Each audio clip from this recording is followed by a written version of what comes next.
Time is X minus 10, 9, 8, 7, 6, 5, 4, 3, 2, 1, 0.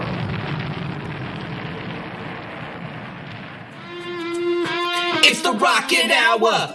Y'all are now tuned in. Time to hit the pick four that you'd love to win. If your money's coming slow, step on the faster track with your host, Ricky Pasternak. Let's go.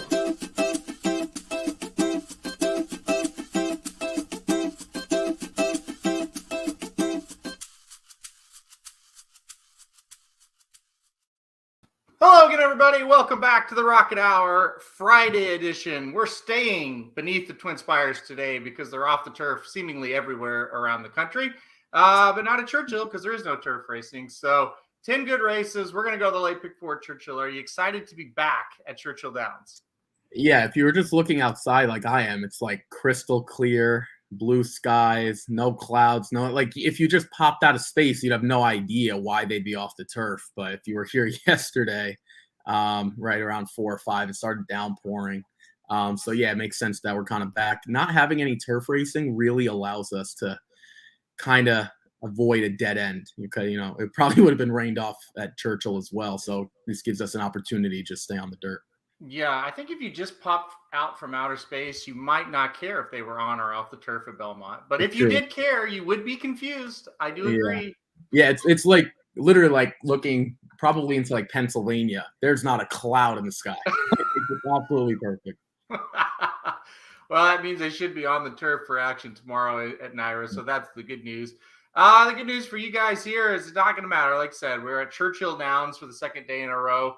We're going to go over the late pick four races 7 through 10. Then we're going to talk about the races at Parks, the Cotillion and the Pennsylvania Derby.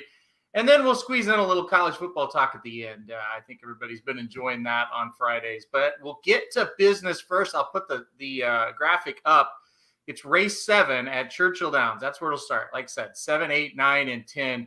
A field of 8 will go postward for the 7th race. $40,000 claimer going 7 furlongs for 3-year-olds and upward.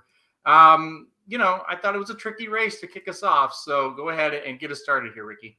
Yeah, I only went with a couple horses in here. So we'll start in race number 7. I'm going to be a chalk-eating weasel with these two. It's a little tough to figure out the two in terms of where he kind of fits, right? Because he's had 2 wins here at Churchill Downs, but it hasn't been in a long time. So it's kind of hard to really speculate where he belongs now because he's dropping in for a tag. But we've talked about this before. This tag might be just as good as some of these allowance optional claiming or starter optional claiming races he's had a weaker track. With that being said, he also moves barns as well. And that's an angle that I always find a little difficult just because, it's like Kieran McGee has this horse at 2 different places in the Mid-Atlantic at Colonial and Pimlico, and then loses him in allowance optional claiming, and now Norman Cash just drops him in for a tag immediately. Now, this kind of has that Steve Asmussen angle, right, where it's like we're going to make money on the purse, we'll make money on the tag, and we're going to make that back immediately. It's Martin Garcia hasn't been good so far as a rider. I mean, but when I downloaded this a few days ago, he hadn't even won or haven't even been in second, I should say. First 2 days of the first weekend of the meet, 0 for 14 with 1/3. I actually like him a lot. There are a lot of question marks, which leads me to the 5, Identity Politics, who you also used. It's really hard to claim off Chad Brown, but if you're going to do it, you need a guy like Steve Asmussen to do it, right? And this is kind of that same angle. Steve Asmussen immediately claims, now out of a claiming race, not allowance optional claiming, that 35,000 tag moves up to the 40,000 tag. It's probably about the same, to be quite honest with you, in the grand scheme of things. But he figures if he can get that tag, he immediately makes a couple thousand. And then if he runs well, he'll make a little more there. It makes sense. And he did run at Saratoga, pretty much a New York horse. I didn't really like anyone else, to be honest. I kind of landed on these two more as a result of me not liking anyone. I hope the 2 is just out there a little bit earlier, and the 5 will have to run him down. I just think these horses are a little bit better than the rest. I was intrigued a little bit by your one, but a few starts back, like in Bill Mott's barn, he was really bad here at Churchill Downs. So that's kind of what scared me away. Yeah, I just couldn't really land on anyone else. I had a tough time finding someone else that I thought could really compete with these two. The 5 identity politics kind of reminds me of my single yesterday in the 5th race. The 2-horse got to go Mo. I think the name, I can't remember the name now. It was just a day ago. But anyway, a horse that got claimed at Saratoga, moving up very slightly to a claiming race here at Churchill Downs. It worked out last time. I'll go back to it this time. I didn't single though, but I do like the 5 identity politics.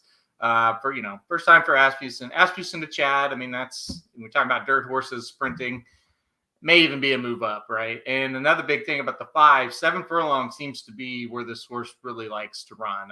Won at 7 furlongs last time out at Saratoga.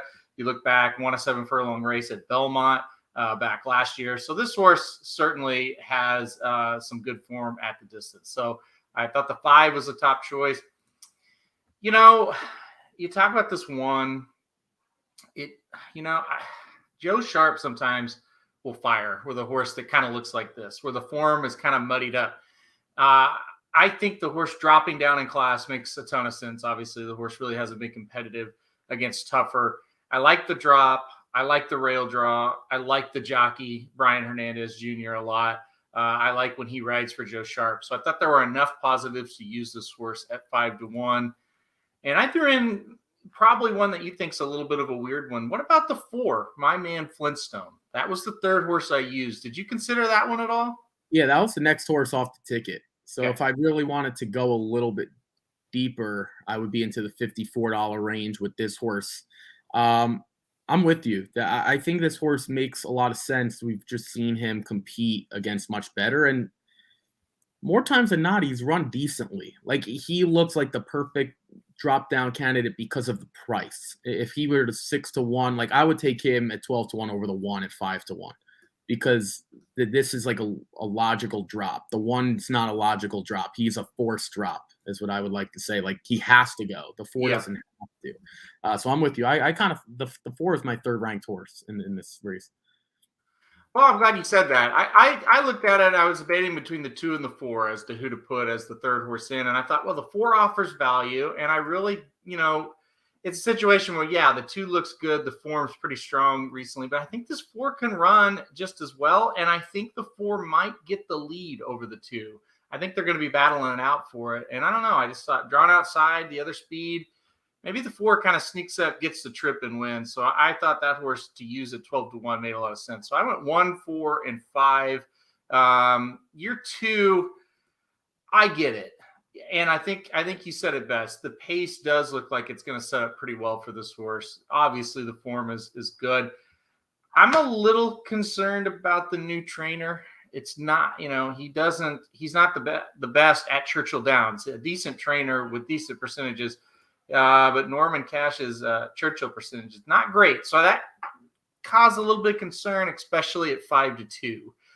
Maybe if we get 8-1 on this horse, you'll overlook that, the trainer hasn't done all that well. But at 5-2, I just kind of made the choice to go against here. So hopefully, I guess for our sake, the 5 wins this race, right?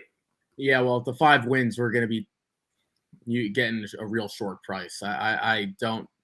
It's hard to make a claimer shorter than 2-1 and make a really logical case, but he's really just kind of shifting. He's kind of making a lateral move into this spot. It's not like he's moving up at all. Like, there's really nothing to bang on with this horse. Even in his turf races where he's not a turf horse, he wasn't horrible. I mean, he just runs a really good race. It kind of just reminds me of, again, the Asmussen angle, but also owners like Klarovich, and this as well, like, they just don't need claimers in the barn. They have so much money. They have a lot of horses. Like, the 5 identity politics isn't going to do anything for them long term. So they're willing to just give this horse away. I would be surprised if he wins here. He's going to be claimed again. Even if he doesn't win here, he's probably going to get claimed again because he looks like he's still in decent form. Yeah, I think you're right. And then Chad Brown, obviously powerful barn. Now Steve Asmussen, powerful barn. So it's like, okay, we feel safe claiming off these guys. So yeah, we'll see what happens there. Kind of a interesting little tricky race to start us off. Let's move on to the 8th race. And we saw this condition yesterday, didn't we? 2-year-old maidens going 2 turns. So this is a 2-year-old maiden race going 1.16 miles. This time for the fillies. Yesterday it was the boys.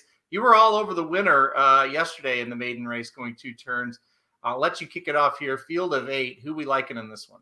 Yeah, so we both used the 4 and 5. So I'll talk about the 4 and the 6, just because you didn't use the 6 and the 4 is my top choice. So I'll just kind of split. I'm going to throw the last race out, to be quite honest. I never thought she was a turf horse. She wasn't bad on debut at Churchill Downs, and we didn't see her for a long time. That kind of looks like a setup race now that, it's hard to make the case. I don't like when people do this, and people say, well, this looks like a setup race. You don't know it's a setup race until what the subsequent race is. And what I mean by that is, look at the 4 debuts going 5 on the dirt, then 8.5 on the turf multiple months later, and then now we see him going 8.5 on the dirt. That tells you it was a setup race in my book. You don't know it's a setup going into that race. That doesn't make any sense to me, because you don't know what they're thinking unless you have that information. He lost to a horse. She lost, lost to a horse in Pretty Birdie, who went on to win again next time out.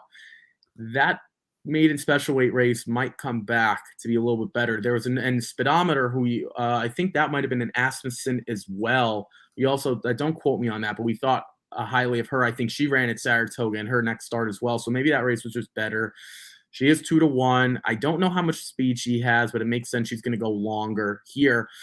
The biggest angle that I like with these maidens before I move on, the Super Saver, I don't know how they came up with this price, but it's $1,679. That's what Super Saver stands for. Sold for $65,000. That's a pretty big markup. That means something to me as well. Let's move to the 6 now. Blame the Champagne. I thought she took a big step forward in her second start. The Candy Ride sire part is always interesting, right? Because you never really know what you're going to get. You might get distance. You might get sprinting. You might get a true mile or 7 furlongs where it's somewhere in the middle. You're going to try the 2 turns here and see what happens. Julien Leparoux seems to get Churchill Downs right. I don't really know how to describe it, but he's just one of the more consistent ones here. He with 27% the first week. I think this is an upgrade. Brian Hernandez maintains the Penny Saver mount. Julien Leparoux gets this mount. I don't hate your horses at all, so I'll let you kind of move on. I think 2 through 6 are legitimate winners, and I think you can make the case for a bunch, so I'll let you take it away. Yeah, I don't mind your 6 either. I think that makes sense. 2, 3, 4, and 5. That's who I went with. I put the 5 on top. You didn't talk about that one, but you're using. I think this horse just makes sense. Coming out of a stakes race last time out, where she was competitive, now goes to 2 turns, and I think the horse can get 1.16 miles just fine. So I think the 5 Golden Sights made sense. You touched on the 4 a little bit. This comment from Dennis: Classic McPeak, when he takes a female horse that runs good or wins on the dirt and then tries turf next out. He does that a lot. And he'll say, oh, I'm setting her up for something if the horse didn't run very well. Or he'll say, oh, we always wanted the turf if the horse runs well. I think he literally just tries things and sees what happens out of it. And Kevin O says 3 winners out of that CD race for Penny Saver. So that was a pretty good race is what he's referring to there. So we'll see if that can hold up. I think that's one you absolutely have to use. The 2, another horse, I think stretching out in distance will help coming out of that stakes race, the same as the 5, now stretching out. I just thought the 2 with the stretch out in distance would be good. I thought the 3 was interesting. This Union Rags horse tried the turf on debut last time out. Didn't run bad. Got third, beaten 5 lengths, went a mile, so went 2 turns. And now Norm Cassie, a trainer I respect, and does very well at Churchill Downs and is having a very solid year. Gets Joe Talamo aboard once again and says, you know what, let's try the dirt today. I don't think Norm Cassie just guesses. I think he may have had a plan to get this horse in this race, kind of looked at the condition book and said, all right, let's make sure I get her an out here at Ellis, and then we'll be ready to go when the purse is twice the size at Churchill Downs, and it'll be the second time routing. So I thought the 3 was very interesting as kind of an upset candidate. I know just 5-1, but I would consider that an upset candidate. Let's see. You didn't use the 2 or 3. Either one of those were you debating on to make the ticket? I put the 2 fourth, and the 3 would have been 5th, but I really only just do the top 4. I'm always not confused, but perplexed. Maybe the perplexed and confused is the same thing, but I'll use perplexed because it makes me sound a little bit smarter. When you run second at a maiden special weight, and then you move up to the stakes level, I'm always confused as to why those horses get bet. The only time I've seen that is Wesley Ward on the turf sprinting. That is probably the only time where I'd say, well, this is a legitimate thing I could look into. Now, if you're going from, and mind you, Indiana Grant to Ellis Park with the 2, if you're like going from Saratoga down to like Pimlico, or, maybe that makes sense with the good trainer, but this was a logical, Indiana again to Ellis. It's probably about the same sort of place at this point in the summer or almost into the fall. I just didn't really get that. And now she shows up at 5-1. I don't want to say they ruined this horse, but I don't think they've done the best. Like, she should have never been running against those horses last time out. I know she was a shorter price, 7-2. Didn't really make sense. The 3, you're right. I don't think Norm Cassie is guessing. And even if he is, he can cover it up with evidence. And what I mean by that is you have Pioneer of the Nile, you have Union Rags. This horse did debut going 8 furlongs. So it's not like we have we were talking about the McPeak, like the 4 who went 5 on the dirt, then went long after a little layoff on the turf, where it's like we're not sure if he's setting him up. The 3, you're right, absolutely makes sense. Just switching distances, that's the only switching surfaces, excuse me. Still going the same distance, another half furlong, not really a big deal. So I'm with you. I didn't love those 2 enough. I thought the 6 was the better 5-1 over those 2, but this 2 through 6, I think, really has a shot. Yeah, Nick Philman says with the 3 Dirt Pedigree, already went 2 turns at Ellis, going a mile, obviously, but on the turf. Now gets second start. Norm, pretty good with 2-year-olds. Exactly kind of what I think, too. I think we're on the same exact page. Welcome Cindy to the show. She gives us a lot of long shots, and some of them do come in at big, big prices. She likes this 8 horse, Ricky. Let's talk about the 8 for a second. 2 starts under her belt. Went 7 furlongs, got beat a length and 3/4, and then last time out went a mile at Ellis, which is a 2-turn race, and got third again, but was beaten 12.5. A pretty good horse, though, that beat her, Juju's Map. What do you think of this 8? I couldn't get there. I do like the pedigree for her. I really don't know how many positives I can make. The further you go out at Churchill Downs in terms of the post positions, the more speed you need to show. It's probably one of the biggest speed tracks. I talked about this yesterday. She doesn't have any. So she's going to be in the parking lot into the first turn. There's a legitimate chance that maybe she beats the 7 to the first turn, but she might be last. I haven't seen a horse in the second tier. So if this is an 8-horse field, 5-8 win at all. Maybe a handful of times. Maybe if we're playing, the way you go back and forth with exactas and tries and all that good stuff. Maybe in that situation, I just see too many other logical horses. Even though I don't love their opinions, their opinions that I have are much better or greater than this one for the 8. It's interesting that McPeak enters 2 horses here. And maybe it's just a situation where we don't have a race for them. Yeah, I don't hate the 8. I really don't. I think you hit it on the head. I think playing underneath makes a ton of sense. This is a gun runner who's on fire. I wish the horse would have been a little bit better last time out. I think that's the big thing. But second time routing, maybe is the trick. The horse does have the pedigree to go 2 turns. So we'll kind of see what happens with that 8 horse today. I don't hate it. I wouldn't talk you off of it. If you said, hey, here's my ticket and the 8 was on it, I wouldn't stop and say, you might take that one off. So yeah, I don't hate it at all. Only positives Dennis has for the 8s: gets rid of the human anchor, Robbie Alvarado, and improves to the human 300-pound weight, Corey Lanery. So obviously Dennis has a lot of love for Corey Lanery and Robbie Alvarado there. Dennis always takes the shots at Robbie. So with that, Dennis, we're going to move on to the 9th race. You've got us into the 9th here. It's the main event on the card today at Churchill Downs. Allowance optional claiming 62,500, going 6 furlongs for 3-year-olds and upward. Listen, kind of a Boulevard of Broken Dreams race a bit here. Not your best horses, but I think for betting purposes, very solid competitive field here. I'm very curious to hear your thoughts on this one. So I'll just go with 2, 4, 9 since we'll split the 9 and the 10 up.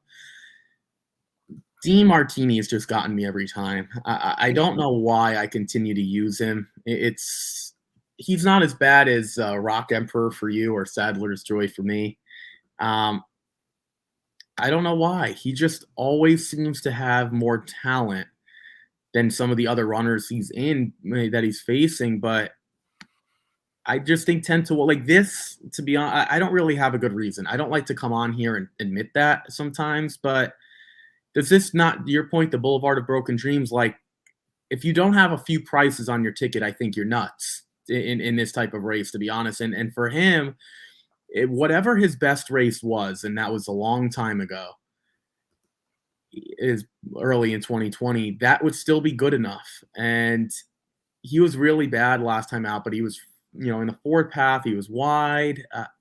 He's going to be back to sprinting. The only time we saw him sprinting, he finished 2nd. Maybe he's just a better sprinter. I just think a price makes a little sense. The 4 just runs extremely consistent all the time.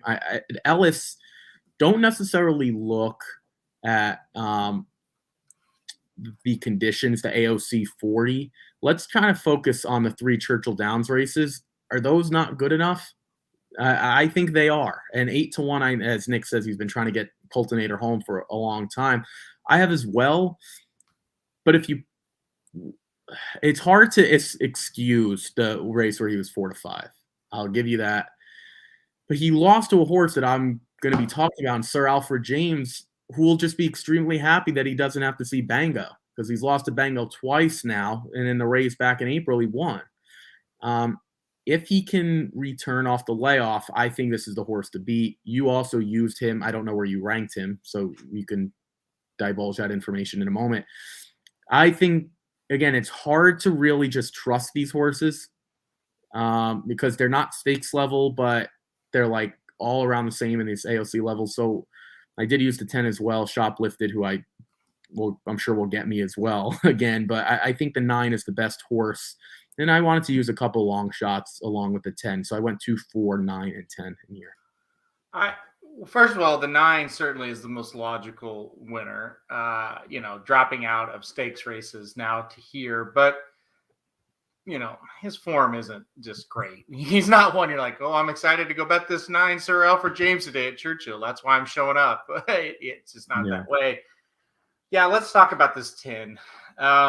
Shoplifted is a horse, obviously, I think, taking a drop in class here. I know it's an allowance, and he's been in some allowances, but they've been pretty tough. It's now or never for him, right? And it's probably been now or never for him, like 3 or 4 races, but this looks like it sets up perfect. There's a lot of speed out in front of him. He's a horse that can take back and swoop in and get the job done. And you say, well, speed's been really good at Churchill. Well, he also has a little bit early speed if Hernandez says, okay, let's try to just get him into the race. It's not like he can't do that either. So I kind of see him just kind of in that upper first flight to second flight and then make the first move on the leaders. He should win. I mean, or he has every shot to win this one, but you can't really trust him. Now, you said something. You said you got to get some prices involved, and I totally agree with that. I thought kind of an interesting horse was the 5 Drina Star for the Adoro.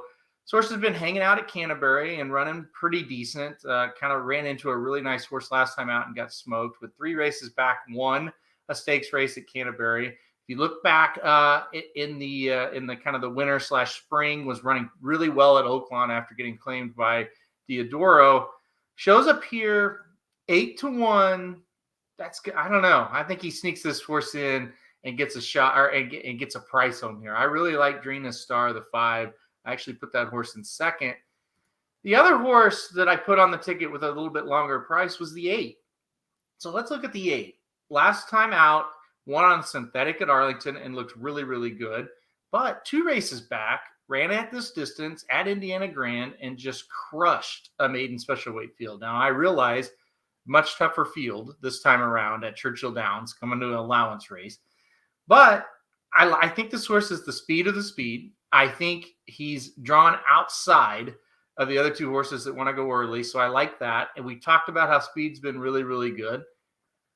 I thought the 8 had a shot at 12-1. So I threw him on the ticket as well. Tried to get kind of the 2 logical short prices and then get some longer prices involved here. Yeah, there are very few horses that you were like, I like this one, and I would say you're nuts. Like honestly, like the horse I would throw into that category, maybe like the 11. Like honestly, like maybe just a few off the top of my head.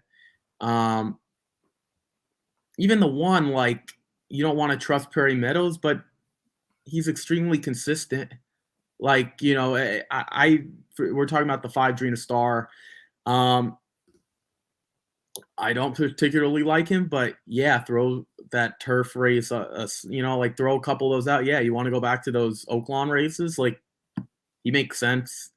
The only thing I would say about the 5, for me, you can't win a starter optional claiming at Canterbury. It's going to be tough to win here. But who knows? These races are easily just won on the front end. And if he gets brave, well, I mean, there's nothing else to add. We've seen horses that look like literal, I'll say, dog duty at 30-something to 1. And, you know, they make their way around the far turn. And you're like, do they have a shot? Do they? This horse has more than a shot. I mean, this horse makes sense. I couldn't get him in the top 5 just right off that. But again, maybe the 11, and I really don't like the 3. So I'm with like the 3 and the 11. That's about it for horses that I can't use. That's 9 left. You know, so Boulevard of Broken Dreams is a nice way of putting these horses that aren't very good. And that's the thing, like with the 5 and the 8, yes, they're moving up, but they're moving up into horses that just haven't been able to get the job done at this level or even a little bit bigger or tougher levels. So it makes for a mishmash race. And I've learned over the years with these kind of races, don't be afraid to play that horse that might look a little outclassed, because this isn't the strongest allowance you'll see. I'll just leave it at that and we'll move on, because it's not a great race, but it's a good betting situation. So we'll end again with the 2-year-olds as we go to race 10. Once again, this feels like the same exact sequence as yesterday, because we ended with the 2-year-old restricted race yesterday. So we're 6.5 furlongs on the dirt, maiden special weight, $92,000 purse for this one for 2-year-olds, obviously. So the boys are in this one. We've got a full field here. We got a pretty strong field. We've got a big favorite in the 12, Buckingham Prince. What do you think of the 12? Did you use the 12, and where else are we going? I thought the 6 was interesting. First of all, to Steve Asmussen, that always helps. But the Bodemeister thing is interesting. If anyone knows Bodemeister, he has that speed that's like kind of, I don't want to say weird, but it's like he'll run you off the screen and you're almost like questioning what's going on. Is it possible that some of that speed got brought down to this one? Maybe. I mean, you'd assume not, a $5,000 purchase, but Asmussen doesn't own his horse, but it's Asmussen Equine, which is Cash Asmussen. I don't really know what that's about, but there are obviously connections to the horse. And Francis Latimer, I don't really know what that, I guess that's some sort of partnership. Because we're using the 11 also, which is a Brad Cox, much better pedigree, but it's another first-time starter. We don't know how these are going to work. I'll just leave it at the 12 is supposed to win. To me, this is the most likely winner on the entire card. you can make a true case that the 12 is a single.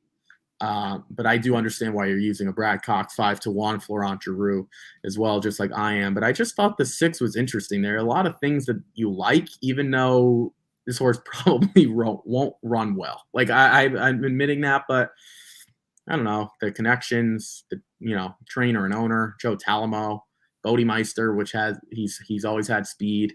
So I don't know. I thought he was worth a shot. I do agree the 12 should win. This looks like the best horse on paper, but the problem with the 12 is, he's had his chances, right? I mean, forget about the debut. That's a tough race, but Ellis Park loses by a nose. Last time out at Saratoga, had the lead, turned for home, got beat. I don't know. I'm a little worried about the 12 finishing the job here again. But yeah, you'd be crazy, I think, not to use the 12. Definitely looks like a horse is going to be tough. This 11, Allaire, Fleury Racing has this horse. He's had all kinds of success with Brad Cox with these types. It's a Louisiana bred, so that's kind of a red flag, but the workouts look pretty good. They could just be getting this horse an out before they send him to fairgrounds, and to run in a race that's for his, his breed there. But I thought there was enough good signs to give this horse a shot. Flaunt Drew gets aboard. So, I mean, these connections, man, they have all kinds of luck. So I thought the 11 made a lot of sense here as well. Fleury Racing, he's a big LSU fan. So this horse is named after the LSU running back, former LSU running back, now Kansas City Chief, Clyde Edwards-Helaire. So there you go. Little fact for you. So 11-12. I didn't know that. Yeah. Yep, 11-12. I only know it because I know Staten just a little bit, and know he's a big LSU guy. So 11-12 for me. You had the 6. Anybody else you were kind of interested in? I know we've not used on tickets, but just kind of thought, let's see how this horse runs today. Not really. I really try to avoid these restricted races in terms of coming out of anything, because the best way I can describe it is that only big tracks have restricted races, and the big tracks like Churchill, Saratoga, I think Belmont has them as well. I believe Del Mar does as well. Like, there just aren't many tracks, so it's kind of like, what do we do? It's not the Kentucky Downs angle where it's just a weird course overall. These are probably I kind of look at it as, who do I think can go win an open race? And it doesn't mean stakes race, just like against non-Kentucky bred horses, basically. This is what I came up with. I guess if I had to pick one, maybe the 2, just because dropping out of a true maiden special weight, out of by elusive quality, Brian Hernandez, maybe. I just don't think so. Like, you'd still have to improve a lot because he only beat one horse on debut, but maybe. What about the other? I'll ask you. What about the other Brad Cox, Rewire? Mm-hmm. I'm not looking at the comments, so I'm happy you brought that one up. Never really thought Mohaymen was the best sire, but you brought up a point that was interesting. Sorry I asked a question and then retracting it. I'll throw it again. I don't subscribe to the 2-horse theory like in maiden special weights, because you kind of don't know what you're getting. At the stakes level, I completely subscribe to it. So I guess the lower we go in the ranks, it's weird. Like in allowance race, maybe you could speak on this a little bit more. Like in allowance race, you just see them as a coupled entry usually. You don't see as 2 separate entries. Obviously, in the stakes races, you don't have coupled entries. And here you don't as well. So I guess with all that said, I don't really subscribe to it, but maybe the Brad Cox has 2 in here that can run. What did you think of the 10? I didn't include, obviously, neither did you, but I don't know. Steve's saying decent pedigree. Again, like Mohaymen is better than some of the other ones in here. So what did you think? I put the 10 in third. I put the 10 in third. Last horse to drop off the whole entire ticket was this 10. I think the biggest thing for me, I think the pedigree's there. The workouts weren't quite as good as the 11. So I said, well, if I'm going to use one Brad Cox, I'm going to use this 11. Seems to be working out pretty fast. Going to need that speed from that outside post. I don't know. I just thought that made the most sense. So Yeah, but I don't blame anybody at all if you're going to use the 10. I think the 10 certainly makes sense. And like I said, the other, or maybe the last thing, and this could have something to do with the owner as well, but Florent Giroux gets on the 11, not the 10. He usually gets first call for for Brad Cox here at Churchill Downs. So that was kind of the determining factor for me, but I get it. And I agree that the pedigree's there. So I don't hate that at all. Charles brings up something I wanted to touch on. Far outside horses are struggling at this meet. I never subscribe to this when people say this. And the other thing is, you don't who were the horses on the outside? Has it been, hey, we've only had a couple of weeks and just some shitty horses have drawn that outside? Also, I don't subscribe to it going this distance. One turn, I just can't see where that's going to be the issue here. What do you think about that comment? So I subscribe to it and I don't. So we'll start with the don't. First of all, when you have in these one-turn races, I think drawing to the outside is better because that if you have speed, it's a massive advantage. Like the 12, we've seen that this horse has speed. This horse was 8th out of 9th post position wise last time. Back to Ellis, 5th out of 6th. So this horse knows what it's like to be on the outside. Now, I don't know if that really makes that big of a difference or not. Like, I don't think horses recognize that they're on the inside or outside really, unless you're all the way out there. So he won't have a single horse to his right. The other thing is in the 2-turn races, this is where I subscribe to it at a place like Churchill Downs, because we talked about who's the horse here in the 8th race, the 8. I think we had a comment about the 8 Banduki, and you asked me who lost to Juju's Map, and I was like, I just don't like her because no speed to the outside hurts.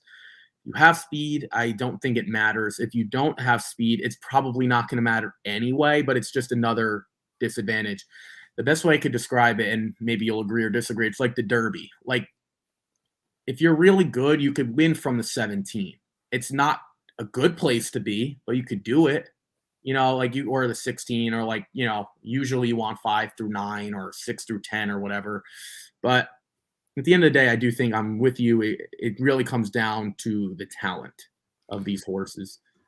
I'm doing a quick fact check here on this. 2-turn races, it looks like I found 3 so far this meet where a 10 or greater post has won in a 1-turn race. 1-turn race. I'm looking at yesterday's. Doesn't look. Nope, there's another one. In the last race, the 10-horse won. So 4 horses 10 or greater have won races going 1 turn at Churchill Downs in the first 5 days of racing. Well, it's also. So I don't even think what he said is accurate. Well, I don't even care about the stat, even though it kind of supports what you're thinking. It's the last part you just said. 5 days of the meet. Yeah. It's not like we've had, like at the end of the Saratoga meet, you said, okay, we've had 40 race days. If you want to go by some bias there, maybe we disagree. We agree to disagree, but at least you have 40 days to go off of. We have 5. So I'm not sure it's okay to draw conclusions off of 5 days, and it's not that long of a meet anyway. So right, yeah. By the time you really get some true information, the meet's going to be over. So yeah. I think what do they have? Like only 12, 13 days, something like that. So yeah, because Keeneland gets going 2nd week of October, and then that's it for Churchill until I think Breeders' Cup week they'll start back up. But yeah. Dennis says, out of this condition, how many of these horses basically belong in a maiden $30,000 claimer? Over under 7.5. Well, I think it's really hard to give you a true answer. Well, so is the better question how many of them end up there or belong there? I think that's the yeah. Question. I mean, either. I think, right? It's hard to tell. I do want to do a fact check on another question, another poll that we had that's rapidly approaching, and I'll bring that up once we recap. You're gonna laugh because I wrote this down a long time ago. Okay, all right. Well, we'll do that. Yeah, we'll do that after this. I don't know. Over, under. I'd say under, just because I think when you get to these types of races, I could be wrong. I think trainers and owners look at this as like this is just an easier spot to debut them in. You see a lot of debutantes in here. Like, you don't see a lot of horses that like debut at maiden special weights and then drop into it. It's like, okay, we don't really know how good they are. This is a good litmus test. So that's because I think you might have some that run well here and then move up to open maiden special weights, or maybe go to Indiana Grand or something like that. Or, so I don't know. I would take under just because this is, again, it's weird. They don't run a lot of races like this. Yeah, no, I agree with that. We'll see. We'll see. It's early. It's so early with these 2-year-olds. It's pretty tough to make a call like that right now. But the point he's trying to make is he hates this condition, and might be right. All right, let's recap it here. I'm going to pull us off screen and get to the Parks races. You recap your ticket for Churchill Downs today. Yeah. So let's start in race number 7. I just went with the 2 and 5 there. I think Identity Politics, along with Aaron, that's the horse to beat. But I thought the 2 is interesting. Again, the Norman Cash thing is interesting as well. I don't really know what to make of him. There are a lot of question marks, but I do think the 5 is the best. Let's move on to race 8. I went 4, 5, and 6. You can make a case again for 2 through 6. I tried to just narrow down the best 3. Excuse me. In race number 9, I went 2, 4, 9, and 10. The 9 is probably the best, but again, not using some prices in there. For me, the 2 and the 4 are those prices. I think it's a little ridiculous to just go short, especially with short prices as well. And then in the 10th, I mean, we'll find out if this is – I haven't gotten Churchill Downs quite right in terms of these short prices. The 12 is the most likely winner on the card. I don't really think it's that close. I just went the 11 and 12. I went 6, 11, and 12. A couple first-time starters, but the 12 is supposed to run them off the screen. So with that being said, it's 2 by 3 by 4 by 3 is a $36 ticket. Yeah, I had trouble finding a single, so I just didn't do a single today. I went a $48 ticket, 1, 4, 5 in the first leg with 2, 3, 4, 5, leg 2, 5, 8, 9, 10 in the third leg. Mix in some prices there, hoping to get one home there. A couple of long shots I kind of like. And then the fourth race, I'll use Clyde Edwards-Helaire, the 11, and also the 12, who just kind of looks like, shows up and runs. What he's been running, he probably should win. So $48 ticket from me. I think it's got some potential here to pay out today. I think there's some tricky little races there at Churchill to wind down a Friday. So, all right, let's get to racing that's going to happen tomorrow. Big-time races, 2 $1 million races tomorrow at Parks. The Cotillion first. It'll be a field of 8 because Private Mission, the 7 horse, is not coming. So field of 8 now. Where were you going in this one? Yeah, just give me like 2 seconds to pull my stuff up. Yeah, so you're gonna hate me. Guess who I went with? You're gonna go with the 8, always Karina. You know me better than I know myself sometimes. I truly think that the price is what makes me intrigued. Because if you look at the 6 Clairiere, she's fine. She runs really well, but she doesn't win enough. Now you can say, well, the 8 hasn't won since the an allowance race. Okay, fine. But the case I would make for you or to anyone who pointed that out, I think she's better going a little bit longer. None of us, and I shouldn't say none of us, most people at Saratoga did not have Bella Sophia winning the test. Like, not even close. She ran off the screen. Was that the Rudy Rod trainee? And everyone's like, oh, Rudy Rod can win a stakes race because Rudy Rod is really a claiming type of trainer, kind of like Linda Rice, all that good stuff. And he won. And this is probably his most talented horse in the barn, to be quite honest with you. We know what Search Results was as well, who finished 3rd in that race. I think she's better going longer. She will sit forward. I don't know if she's going to be on the lead. I think there's another horse, Private Mission, who's a little bit faster, but I just like this price. And you're asking me for my horse to win. I think at 6-1, it's fair. I don't think going short is the logical thing to do, but at 6-1, I just think it makes a lot of sense. And I'm a sucker for this horse. I thought she was the second coming of Malathot. Again, I don't know if I'm right on Malathot or not. I'm probably more wrong, but her loss to Maracuja makes me a little bit right. So I thought she was going to be much better. Maracuja shows up here at 8-1 as well. So that's why I went the 8, though. Always Karina. Guess who I picked? Oh, you didn't pick the 8. I picked the 8, Always Karina, to win this race. Yeah. Oh, damn. Did I I just not agree with make a this good case comment. for her? Huh? I said I think I made a pretty good case for her when she has, when she didn't run well at all last time out. I do agree with this comment. I'm afraid the odds are going to take a plunge because here's the deal. When you look at this race, and a lot of us out there are pace handicappers, and I'm not even really a huge pace handicapper compared to other people in our group, but it's very obvious the horse gets out in front and gets out in front pretty comfortably. And oh, by the way, I thought Always Karina's worst race was in the Mother Goose. She beat Clairiere in the Mother's Goose, and I thought she ran awful. So I think if you see Always Karina's best race, I think she's gone. The scratch of Private Mission just makes this that much easier for Always Karina. So I'm going to go Always Karina on top here. We'll see. We'll see. Well, does it make you more concerned that I also used her on top, even though you probably in the back of your mind knew that you? Yeah, no, it doesn't, because I already knew the answer. I knew the minute I saw the race that you were going to use Always Karina. So no, that didn't bother me. Michael Myers says Will Secret rolls back the clock a couple of months and rolls. Your boy John Court, is he going to win with Will Secret in this race? No, absolutely not. Okay, well, we'll move on. I shouldn't say absolutely not, because at the end of this we have the Pennsylvania Derby. I have a bet that you and I made. Okay. So I want to get to that, and you're not going to remember exactly what I'm talking about, but it wasn't for a lot of money. It was like $10. So remind me to do that after the Pennsylvania Derby.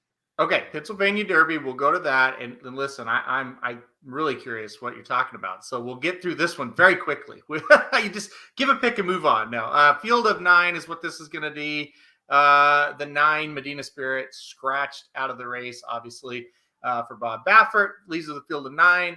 It's got a big race feel to it. There's a lot of big horses that have been running in these big races that showed up here at Parks. So, all right, Pennsylvania Derby, where are you leaning? It's kind of hard not to use Hot Rod Charlie, to be quite honest. He lost to it the last time. The last 2 races he lost were Essential Quality in the Belmont, and he ran a heck of a race. I thought Essential Quality needed really most of the stretch. I know he kind of pulled away, but it's not like Hot Rod was just like toying with him. Hot Rod was there and really made him work in that stretch. And then in the Kentucky Derby, they really just had a blanket finish from the inside to the outside, and with that being said, we don't see Mandaloon pop up in this spot. This is one of the better Pennsylvania Derbies I can remember in terms of quality of the field. I don't know what the Medina Spirit thing is all about. I'm not into the Twitter talk. I really don't care. All I know is that he's scratched. That's all that's important to me. People can argue, why is he scratched? I know there was something about the post position. Like, then someone brought up stats that the 9 post is fine. And it's like, I don't care. The horse is scratched. It doesn't really mean anything to me. With that being said, I kind of see this as a 2-horse race. Midnight Bourbon always runs well as well. That's a weird thing to say. I just think Hot Rod Charlie is the horse to beat. I know you're going to talk about the 3 a little bit because he kind of seems like the horse, what is it called? The wise horse? I don't know. Whatever. Wise guy, yeah. Yeah, the wise guy horse, whatever. I don't know. I think Hot Rod Charlie's just better, to be honest. Speaker's Corner has way too much steam. Everybody on Twitter likes Speaker's Corner. Andy Sterling likes Speaker's Corner. It's just like, I can't go there. I'm not going to go there. I think the horse will be like 5-1. I went Hot Rod Charlie too. I just think he's just simply better than the rest of these. I just think if he shows up with his best race, they're all running for second. He's proven a few times that he's just more talented than these horses. I did want to bring up American Revolution, the 10 horse. To me, that's the horse coming in from Saratoga that's interesting. This horse, we saw this horse live and in person last time out on New York Bred Day, win by 5 lengths and really look good. Also won at Finger Lakes by like 6 and looked good. Do you take the 10 serious in the spot? That's the horse that I actually put. I believe let me pull it up. I'm just looking at the program. I don't want to give anything away, but 99% sure I put the horse on the ticket. Now, just because, oh no, just one off the ticket. In fourth. This horse makes a lot of sense. And we talk about wise guy horses. It's very rare that a wise guy horse actually runs well, in terms of winning. Like, yeah, it might finish third or fourth, but you're right. Like Speaker's Corner, he'll be the third betting choice. Yeah. I firmly believe that. If I had to pick a horse that's double-digit morning line, it's the 10. I kind of like the way he's been training, and those New York State bred races, I don't think are as bad. Like, I don't know if you feel this way. And Jared is like, I remember Jared saying these New York bred races, man, like they don't really do much for me. I was like, I don't know. These races aren't as bad. Like, I know we were there the day before the Travers. So it's kind of like, yeah, it's never going to live up to that, but those are some good horses. I forgot the horse that you might remember. He always won New York bred races, and then when he stepped up to Open, he never could win, and he always dominated. And he might still be running. Yeah. You know who I'm talking about? Like, he dominated. Yeah. Mr. God, I can't think of his name now. I'll look him up. I can't remember. Oh God, it's gonna bother me. Hopefully, someone can enlighten us. He literally would win every New York bred stakes race, and then he would move up to that Open and then just couldn't run. Maybe that's the case here. I could see a small win bet on the 10 if you're really interested. Yeah, I don't think that's a bad play at all, because Speaker's Corner is going to Mr. Buff. Thank you, Nick. God, that was going to bother me all day if you had Mr. Buff. Yeah. Mr. Buff. I think Speaker's Corner is going to be the horse that takes the money, and American Revolution might get ignored a little bit. So I think you will actually get the value on him. So yeah, I agree. I still think you're going to have to run awfully well to beat Hot Rod Charlie. I think he's proven this year that he's pretty darn tough to beat. So, all right, you said you had a bet. Go ahead with what you're talking about there. You remember? Well, I shouldn't say do you remember, because you're not going. You didn't remember. We back on July 21st. I'm looking up. Yeah, the allowance race when I said they'd win a stakes. Yeah. There it is. So, I was doing my homework. Shouldn't say that, but I was doing some research last night. And I said, haven't checked up on this in a while. So to give you a little remembrance, there were 5 horses. And the question was, will any of these horses win a stakes race before Breeders' Cup weekend? Right. Aaron says yes. I say no. The loser has to buy the first 2 drinks that work together. Now, that could be in the not the hotel, wherever we're staying, whether it's an Airbnb, whether it's at the track, whatever the first 2 drinks are. And it wasn't a lot of money. Probably like $20, $25. So the 5 horses were West Willpower, Forza Dioro, Highest Honors, Trident Hit, and American Dubai. To this point, none of them have won, but some of them have been impressive. West Willpower ran second in the Philip Iselin Stakes. Never heard of that. It was at Monmouth back in August. We have Forza Dioro ran in the Jockey Club Gold Cup. He finished third. Yeah. I'm looking up the rest of them now. Highest Honors. None of them have won. I just wanted to say how close we were before we get to some football talk. As I'm looking at, he ran 5th in that allowance option. We haven't seen him since. And then we have Trident Hit and American Dubai, who also haven't won. I will let you double down if you want. It's not a must. Trident Hit ran 3rd in the Governor's Cup at Remington. You might have remembered that because you are a Remington guy through and through. I will let you double down if you want, if you're interested. Otherwise, we can just keep it. I will be willing to double down as well, for the record. Do you want to do the first 4 drinks, or do you want to add an amendment to that, or do you want to just keep it where we are? Do you think one of these can get the job done before Breeders' Cup weekend?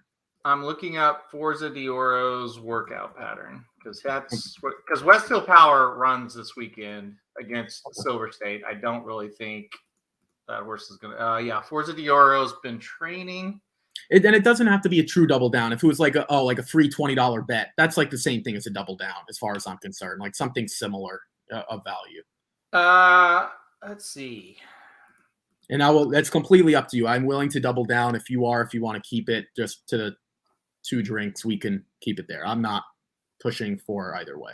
Forza Dioro, it just depends on where he spots him. I mean, I'm very confident he could bounce out of that race. And yeah, I mean, I'll double down just for the hell of it. I mean, Westfield Power could win tomorrow at Parks. It's not out of the question. Yeah, I'll double down on it. Yeah, I would say only one of the horses that we just went through really don't have a shot.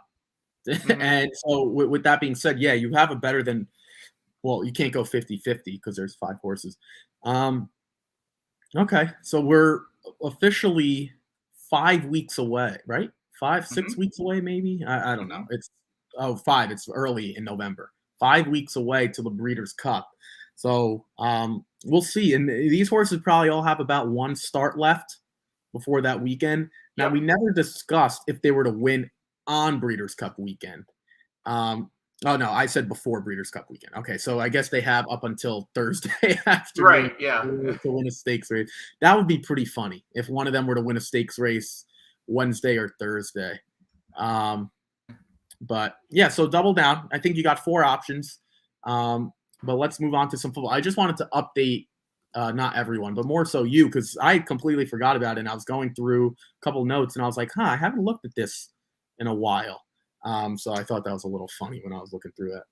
Okay, let's move on to college football. I want to point one game out first. Your Syracuse Orange are playing tonight against Liberty. I locked Liberty. I thought, Liberty just a 6-point favorite on the road tonight at Syracuse. From a Syracuse grad, what are your thoughts on this game?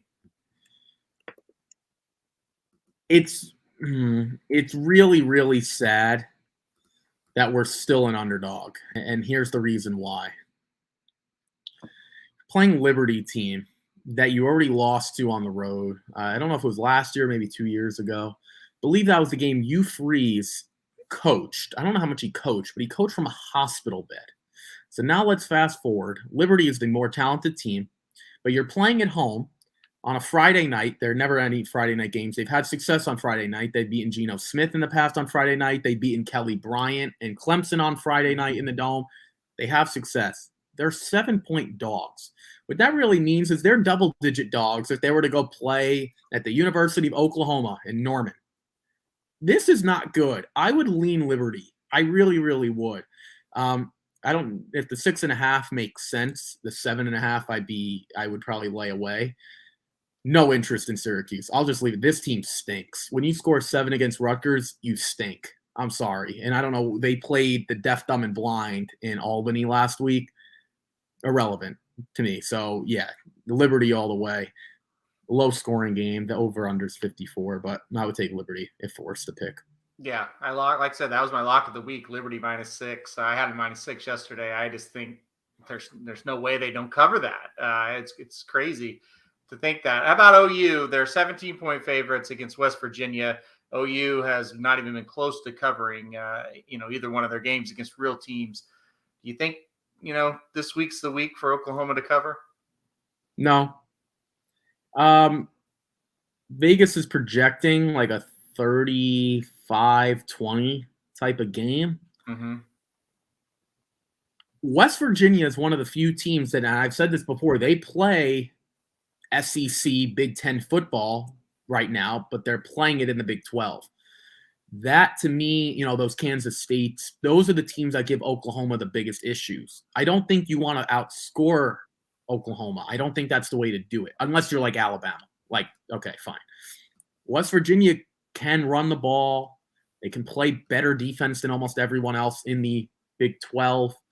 I'm with you. If this becomes a physical, grinded out game, I don't know who Oklahoma has next on the schedule in terms of a look ahead type of thing. I I would not be taking Oklahoma, giving that many points. I just wouldn't. And Alabama struggled to give those points last week to Florida. I think they're much better. These teams don't seem to be covering these big lines when they're playing other conference teams or teams that look like they might even have a shot. So I would take West Virginia in the points. Yeah, I took West Virginia as well. Game of the week, as far as where college game day is at anyway, Notre Dame and Wisconsin square off at Soldier Field in Chicago. Papa Dude was shocked by this. Wisconsin's a 6.5-point favorite against Notre Dame. He was all over Notre Dame in this game. What do you think about this one? So Notre Dame is the Malathaat of the world. And what I mean by that is, like, I don't like Notre Dame this year at all. I don't think they're nearly as good as they've been with Ian Book in the past, even when they beat Trevor Lawrence. Well, it wasn't Trevor Lawrence. It was DJ Uiagalelei at home against when Clemson went there, and then they got destroyed. But every time you doubt Notre Dame, they come back bigger, better, and stronger. You made this point to me. It's like, what Brian Kelly's doing there is pretty impressive, just considering, they don't have a conference affiliate. They play, it's going to be 30 degrees at Soldier Field in a month. Not right now, but in a month. They play in South Bend. They're not in the South.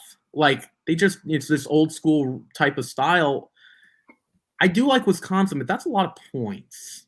And to give 7 points in a 45-point over-under, I'm leaning Notre Dame, even though I don't want to.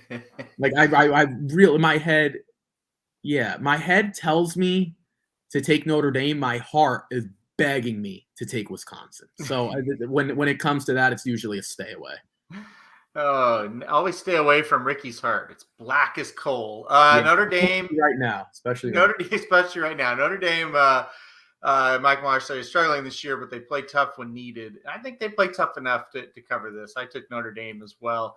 And yeah, this is not a home game for Wisconsin. If anything, Notre Dame will have the crowd in their favor. So, all right, let's move on here. Let me get to the next ranked game. We're finally in full-on conference play, it seems. So yeah, good segue here. How about the Razorbacks? The Razorbacks and the Aggies, Texas A&M, Arkansas, playing at AT&T Stadium in Arlington, Texas. This game's always close. Texas A&M, a 5.5-point favorite. I have not been impressed with them. I think this might be the year Arkansas gets them. What do you think of this one? I'm taking the under. I would lean Arkansas as well. I learned my lesson with Texas. How does A&M score? They couldn't score against Colorado. Now they're going to go score at Arkansas. Arkansas used to be, that up-tempo, when they were in the Big 12, like throw it around. They had Ryan Mallett, and they've had some playmakers. Wait. What? Say that again? Arkansas was where? Big 12. Really? That's going to be a lot. That's going to be breaking. That's big if that's true. That's big. What? Arkansas has never even been close to being in the Big 12. When no, who am I thinking of? Oh, I'm thinking of Missouri. Sorry. There you go. Yeah. No. But they used to sling it. They've gone the completely other way. A&M, since Jimbo Fisher's only run and play defense. He did it at Florida State.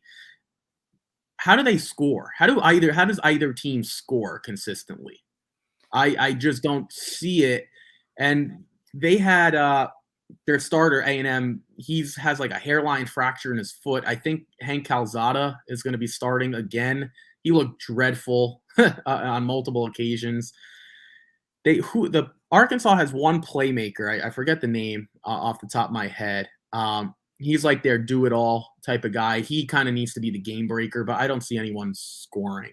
I would take the under and lean Arkansas, but more so under. Yeah, I think you're right on both accounts. I'm going the Razorbacks here. I think they might win it outright. They've given Texas A&M battles with bad Arkansas teams. Now they've got a decent one going up against an A&M team that I don't know. I don't buy them at all. So I think that's going to be pretty darn interesting to see what happens down in Arlington. All right, let's go. Clemson goes on the road to North Carolina State.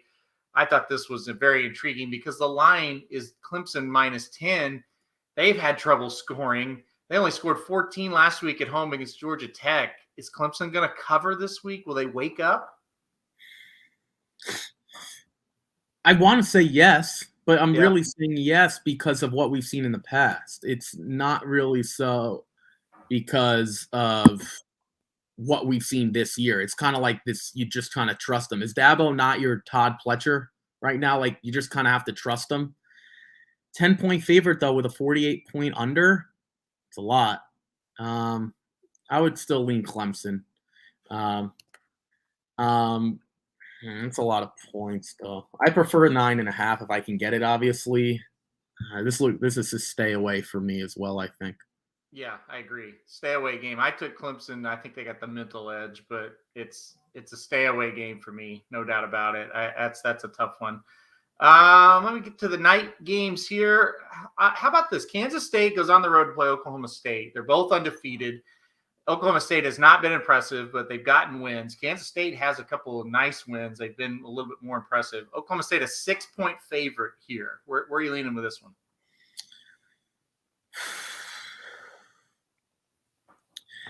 You know what? I kind of like Kansas State. I've never really been a Spencer Sanders fan. They've had so many weapons in the past. Chuba Hubbard, Tylan Wallace, Dylan Stoner.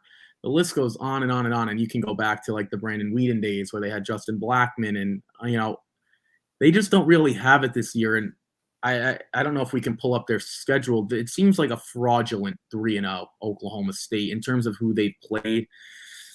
They beat Boise State on the road. That's a nice win, but they struggled with Tulsa, and then they've struggled with Missouri State. That's not going to be good enough if Kansas State brings their normal hard hat Kansas State way. I think Kansas State is better than Oklahoma State at what they do. And they play pretty similarly, to be honest.